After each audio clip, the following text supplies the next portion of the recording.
వేదికగా మునుగోడు కాంగ్రెస్ ఎమ్మెల్యే కోమటిరెడ్డి రాజగోపాల్ రెడ్డి సొంత ప్రభుత్వంపై తీవ్ర విమర్శలు చేశారు. నిధులన్నీ ముఖ్యమంత్రి మంత్రుల నియోజకవర్గాలకే తీసుకెళ్తున్నారంటూ మిగతా ఎమ్మెల్యేల పరిస్థితి ఏమిటని ప్రశ్నించారు ఆయన. ఈ ప్రభుత్వంలో ఎమ్మెల్యేలు లేకుండానే ముఖ్యమంత్రి మంత్రులు ఉన్నారా అంటూ ఆగ్రహం వ్యక్తం చేశారు.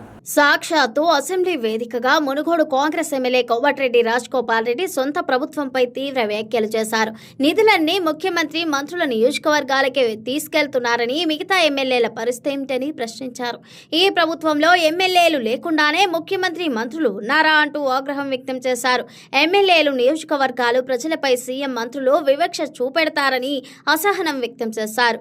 నిధులన్నీ అభివృద్ధి కార్యక్రమాలన్నీ ముగ్గురు మంత్రులున్న ఖమ్మం జిల్లాకు సీఎం రేవంత్ రెడ్డి సొంత నియోజకవర్గం కొడంగల్కు తరలిస్తున్నారని, అలాంటప్పుడు మిగిలిన నియోజకవర్గాల ప్రజలు ఏం కావాలంటూ ప్రశ్నించారు. బిల్లుల కోసం మంత్రులు సీఎం వద్ద అడుక్కోవాల్సిన దుస్థితి ఏర్పడిందని, ఇదేం పద్ధతి అంటూ నిలదీశారు. కొడంగల్ ప్రజలు గెలిపిస్తేనే తాను ముఖ్యమంత్రి అయ్యానని, కొడంగల్కు అన్ని రకాల పనులు మంజూరు చేసి అభివృద్ధి చేసుకుంటానని రేవంత్ రెడ్డి పదే పదే చెప్తున్నారని, అలాంటప్పుడు ఒక శాసనసభ్యుడిగా రాజగోపాల్ రెడ్డి కూడా తన ప్రాంత ప్రజలకు న్యాయం చేయాల్సిన బాధ్యత ఉండదా అంటూ ఆయన ప్రశ్నించారు. హుజూర్ నగర్ లో మంత్రి ఉత్తమ్ కుమార్ రెడ్డి ప్రతి ఎకరాకు నీళ్లిస్తారని, ప్రతి 5,000 ఎకరాకు ఒక లిఫ్ట్ పెడతారని, కానీ తమ నియోజకవర్గానికి ఒక లిఫ్ట్ లేదని, కాలువ లేదని, చెరువు లేదని, ఇలాగైతే మునుగోడు ప్రజలు ఏం కావాలంటూ ప్రశ్నించారు. తనను ఎన్నుకున్న ప్రజలకు ఏం సమాధానం చెప్పాలంటూ నిలదీశారు. తనకు మాట్లాడడం చేత కదా అంటూ ఆగ్రహం వ్యక్తం చేశారు. సొంత ప్రభుత్వం ఉండి కూడా తన ప్రజలకు న్యాయం చేయలేకపోతే, మాట్లాడకపోతే నేరమే అని వెల్లడించారు. ఒకవేళ తన ప్రాంత ప్రజలకు న్యాయం చేయలేకపోతే ఆ పదవిలో ఉండటం కూడా అన్యాయం అంటూ, ఉండేందుకు అనర్హుడునంటూ వ్యాఖ్యానించారు. 2.5 ఏళ్లుగా బాధపడుతూ మనోవేదన చెందుతున్నాను. ఇప్పుడు సమయం వచ్చింది కాబట్టి అన్ని అంశాలను బయట పెడుతున్నాను అని రాజగోపాల్ రెడ్డి తెలిపారు. CM Revanth Reddy, deputy CM బట్టి విక్రమార్క నేతృత్వంలోని ఈ ప్రభుత్వ ప్రాంతాలు, నియోజకవర్గాలు ప్రజల మీద వివక్ష చూపించొద్దని కోరారు. అందరినీ సమానంగా చూడాలని, వారంతా తెలంగాణ ప్రజలేనని గుర్తించాలని హితవు పలికారు. ఉదయ సముద్రం కాలువలు పూర్తి చేసి నల్గొండ, మునుగోడు, నకిరికల్ నియోజకవర్గాల్లోని 1,00,000 ఎకరాలకు నీళ్లు కావాలంటూ డిమాండ్ చేశారు. బడ్జెట్లో విద్యారంగానికి నెంబర్ 1 ప్రాధాన్యం ఇవ్వాల్సి ఉండగా ఈ ప్రభుత్వం అత్యంత తక్కువగా నిధులు కేటాయించిందని రాజగోపాల్ రెడ్డి విమర్శించారు. దేశంలో అన్ని రాష్ట్రాలతో పోల్చితే విద్యకు అత్యంత తక్కువగా 8.2% నిధులు కేటాయించింది తెలంగాణ ప్రభుత్వమని విమర్శించారు. ఎక్కడో పొరపాటు జరుగుతోందని వ్యాఖ్యానించారు. రాష్ట్రంలో ప్రభుత్వ స్కూళ్ల పరిస్థితి దారుణంగా ఉన్నదని, ఇప్పటికైనా అధిక నిధులు కేటాయించేలా చర్యలు తీసుకోవాలని డిప్యూటీ సీఎం ఆర్థిక మంత్రి బట్టి విక్రమార్కను కోరారు. ప్రభుత్వ హాస్టళ్లలో యుద్ధ ప్రతిపాదికన వసతులు కల్పించాలని డిమాండ్ చేశారు. తెలంగాణ పబ్లిక్ స్కూళ్లను నియోజకవర్గానికి ఒకటి కాకుండా ప్రతి మండలానికి ఒకటి ఏర్పాటు చేయాలంటూ సూచించారు. ప్రభుత్వ స్కూళ్లలోకి వెళ్లేందుకు ఎవరూ ఆసక్తి చూపించడం లేదని ఆవేదన వ్యక్తం చేశారు. మౌలిక వసతులు కూడా ప్రభుత్వాలు కల్పించలేదని దుయ్యబట్టారు. సింగిల్ టీచర్ స్కూళ్లను ఫ్రీ స్కూల్గా కన్వర్ట్ చేయాలని సూచించారు. కేజీబీవీల్లో 350 మంది విద్యార్థినులు ఉంటే వాష్రూమ్కు వెళ్లేందుకు 3 గంటలు వేచి ఉండాల్సి వస్తోందని ఆ పిల్లలు ఆవేదన వ్యక్తం చేస్తున్నారు తెలిపారు. అక్కడ అనేక సమస్యలున్నాయని పేర్కొన్నారు. రిజర్వాయర్లు పూర్తి చేసి హెడ్ వర్క్ పూర్తి చేయకుండా, కాలువలు తవ్వకుండా పొలాలకు నీళ్లెలా వస్తాయి? పనులు నత్తనడకన సాగుతున్నాయి. కాంట్రాక్టర్లకు బిల్లు రావడం లేదు. ప్రస్తుతం డిండి లిఫ్ట్ ఇరిగేషన్ స్కీమ్ పనులు ఎక్కడి వరకు ఆగిపోయాయి?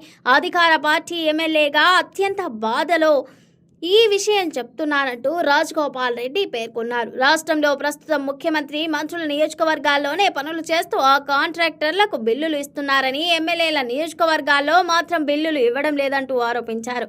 ఈ ప్రభుత్వంలో ఎమ్మెల్యేలు లేకుండానే మంత్రులు ముఖ్యమంత్రి ఉన్నారా అంటూ ప్రశ్నించారు.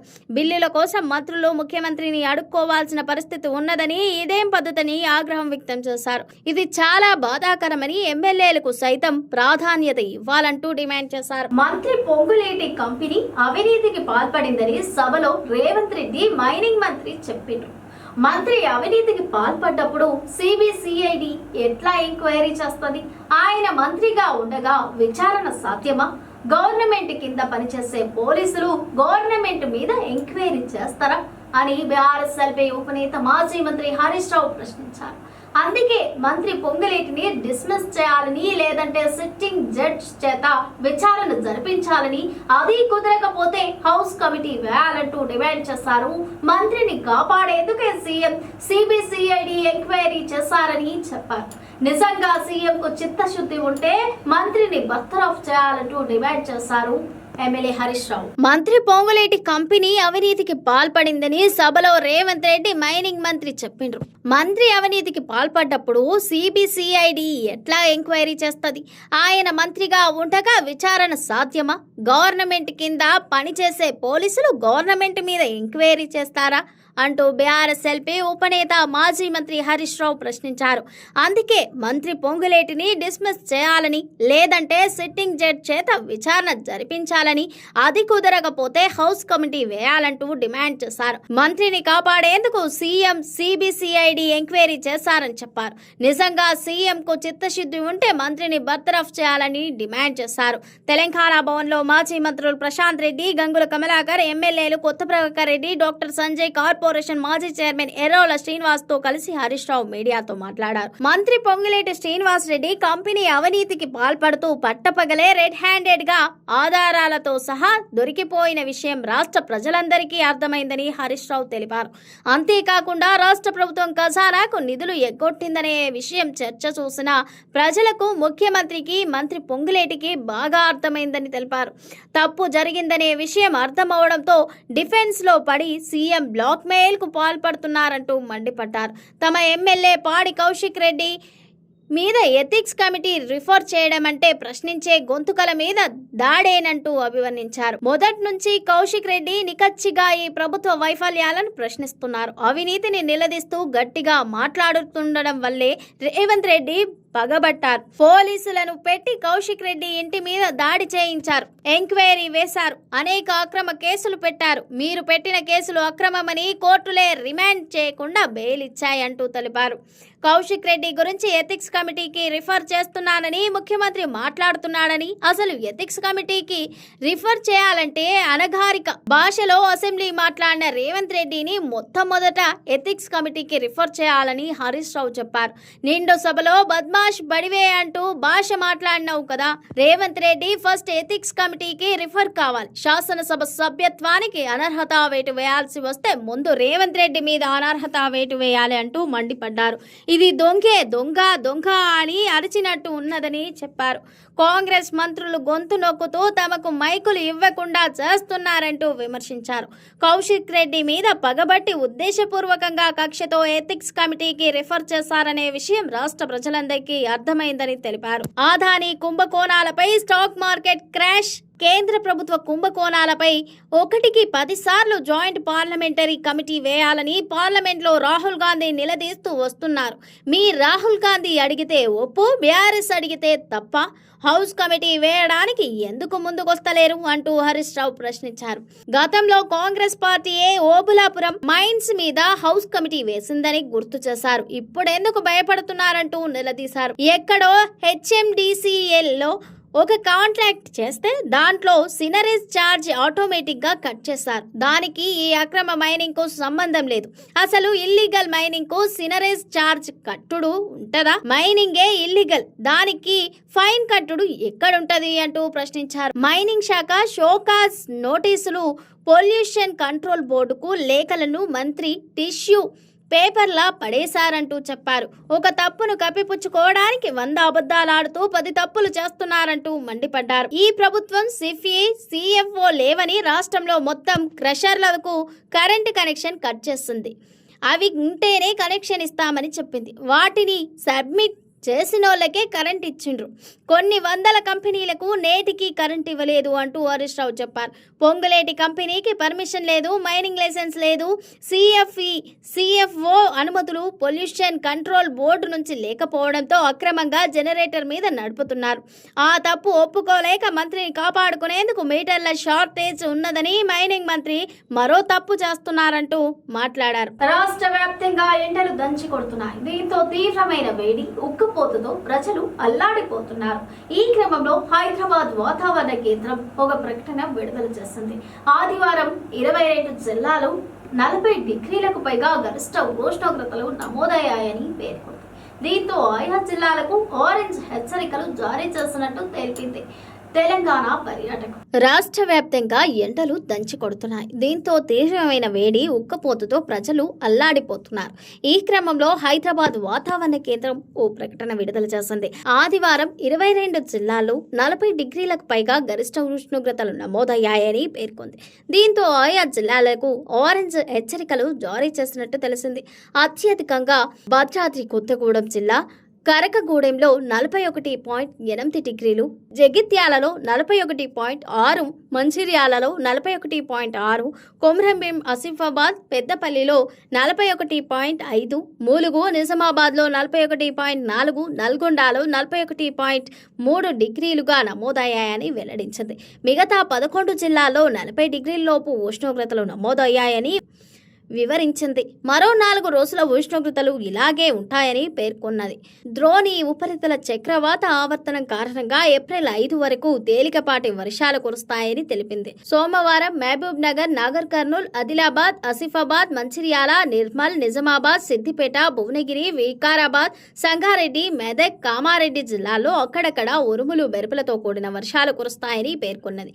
గడిచిన 24 గంటల్లో కొత్తగూడెం, హైదరాబాద్, ములుగు, సూర్యాపేట, ఆసిఫాబాద్, మంచిర్యాల, మహబూబాబాద్, ఆదిలాబాద్, మహబూబాబాద్, జనగామలో తేలికపాటి వర్షం కురిసినట్టు తెలిపింది. హైదరాబాద్ నగరవాసులకు గ్రేటర్ హైదరాబాద్ మున్సిపల్ కార్పొరేషన్ కీలక సూచనలు చేస్తుంది. ఆస్తి పన్ను బకాయిలు వెంటనే చెల్లించే వారికి వడ్డీపై 90% రాయితీ కల్పించనున్నట్లు జీహెచ్ఎంసీ కమిషనర్ ఆర్వి కర్ణన్ తెలిపారు. అయితే వన్ టైం సెటిల్మెంట్ స్కీమ్ కింద ఆస్తి పన్ను బకాయిల వడ్డీపై 90% మాఫీ పొందేందుకు ఈ నెల 31నే చివరి తేదీ అని ఆయన స్పష్టం చేశారు. ఈ గడువులోపు చెల్లించిన వారికి మాత్రమే ఈ రాయితీ వర్తిస్తోందని తెలిపారు ఆయన. హైదరాబాద్ నగరవాసులకు గ్రేటర్ హైదరాబాద్ మున్సిపల్ కార్పొరేషన్ కీలక సూచనలు చేసింది. ఆస్తి పన్ను బకాయిలు వెంటనే చెల్లించే వారికి వడ్డీపై 90% రాయితీ కల్పించనున్నట్లు జీహెచ్ఎంసీ కమిషనర్ ఆర్వి కర్ణన్ తెలిపారు. అయితే వన్ టైం సెటిల్మెంట్ స్కీమ్ కింద ఆస్తి పన్ను బకాయిల వడ్డీపై 90% మాఫీ పొందేందుకు ఈ నెల 31నే చివరి తేదీ అంటూ ఆయన స్పష్టం చేశారు. ఈ గడువులోపు చెల్లించిన వారికి మాత్రమే ఈ రాయితీ వర్తిస్తుందని తెలిపారు. గ్రేటర్ హైదరాబాద్ పరిధిలో ఉన్న గృహ యజమానులు ఆస్తి పన్ను బకాయిలు తక్షణమే చెల్లించి వడ్డీపై 90% రాయితీ పొందాలని కమిషనర్ ఆర్వి కర్ణన్ తెలిపారు. ఈ మేరకు ఆయన సోమవారం ఓ ప్రకటన విడుదల చేశారు. 2025-26 సంవత్సరంకు గాను రాష్ట్ర ప్రభుత్వం ఆస్తి పన్ను బకాయిలు ఈ నెల 31వ తేదీలోగా చెల్లించే వారికి ఓటీఎస్ పథకం కింద వడ్డీపై 90% రాయితీ ఇస్తుందన్నారు. ఆస్తి పన్ను బకాయిలు ఆన్లైన్లో మాత్రమే స్వీకరిస్తామంటూ కమిషనర్ తెలిపారు. కాంగ్రెస్ కి గుడ్ బై చెప్పిన జీవన్ రెడ్డి ఏ పార్టీలోకి వెళ్తారనేది హాట్ టాపిక్ గా మారింది. దీనిపై ప్రశ్నించగా ఆయన ఆసక్తికర సమాధానం ఇచ్చారు. సీఎం రేవంత్ రెడ్డిని ఇంటికి పంపే పార్టీలోకి తాను వెళ్తానంటూ జీవన్ రెడ్డి అన్నారు. రాష్ట్రంలో కాంగ్రెస్ పార్టీ ప్రభుత్వం మార్పు కావాలి, రేవంత్ రెడ్డి పోవాలి, ఇదే తన ఆలోచన విధానం అని జీవన్ రెడ్డి తేల్చి చెప్పేశారు. రేవంత్ రెడ్డి పోవడం ఎవరితో సాధ్యమవుతోందో ఆలోచిద్దాం, ఆ పార్టీలోకి తాను వెళ్తాను అని కామెంట్ చేశారు ఆయన. తెలంగాణలో కాంగ్రెస్ పార్టీ రేవంత్ రెడ్డి ఆలోచనలకు అనుగుణంగా నడుస్తోందన్నారు. అధిష్టానం జోక్యం అనేది ఎక్కడా కనిపించడం లేదని ఆయన తెలిపారు. మాజీ మంత్రి జీవన్ రెడ్డి కొన్ని కీలక అంశాలపై స్పందించారు. కీలక వ్యాఖ్యలు చేశారు ఆయన. కాంగ్రెస్ కు గుడ్ బై చెప్పిన జీవన్ రెడ్డి ఏ పార్టీలోకి వెళ్తారనేది హాట్ టాపిక్ గా మారింది. దీనిపై ప్రశ్నించగా ఆయన ఆసక్తికర సమాధానం ఇచ్చారు. సీఎం రేవంత్ రెడ్డిని ఇంటికి పంపే పార్టీలోకి తాను వెళ్తానంటూ జీవన్ రెడ్డి తెలిపారు. రాష్ట్రంలో కాంగ్రెస్ పార్టీ ప్రభుత్వం మార్పు కావాలి, రేవంత్ రెడ్డి పోవాలి, ఇదే తన ఆలోచన విధానం అంటూ జీవన్ రెడ్డి తేల్చి చెప్పారు. రేవంత్ రెడ్డి పోవడం ఎవరితో సాధ్యమవుతోందో ఆలోచిద్దాం, ఆ పార్టీలోకి తాను వెళ్తాను అంటూ కామెంట్ చేశారు ఆయన. తెలంగాణలో కాంగ్రెస్ పార్టీ రేవంత్ రెడ్డి ఆలోచనకు అనుగుణంగా నడుస్తోందన్నారు. అధిష్టానం జోక్యం అనేది ఎక్కడా కనిపించడం లేదన్నారు. ఎమ్మెల్యే సంజయ్ వెనుకున్నది ముఖ్యమంత్రి రేవంత్ రెడ్డి. నాకు ఈ పరిస్థితి రావడానికి కారణం కాంగ్రెస్ పార్టీ అధినాయకత్వం. మళ్ళీ కాంగ్రెస్లోకి వెళ్ళడం అంటూ ఉండదు. కేసీఆర్ పట్ల నాకు గౌరవం ఉంది. బీజేపీ ఎంపీ అరవింద్ కుమార్ పట్ల అభిమానం ఉంది. నాకు కేసీఆర్, డి శ్రీనివాస్ రెండు కుటుంబాలతోనూ అనుబంధం ఉంది. 2019లో అరవింద్ కాంగ్రెస్ పార్టీ నుంచి పోటీ చేయాలని నేను అనుకున్నా. దీని గురించి అరవింద్తో మాట్లాడాను కూడా. మీరు కాంగ్రెస్ పార్టీ అభ్యర్థిగా పోటీ చేయండని కోరా. అయితే అప్పుడు కాంగ్రెస్ గెలిచే పరిస్థితులు లేవని ఆయన బీజేపీ నుంచి బరిలోకి దిగారు అంటూ జీవన్ రెడ్డి అన్నారు. ఇది ఇవాల్టి బులెటిన్. మరో బులెటిన్తో మళ్ళీ కలుద్దాం. Stay tune TS24 news.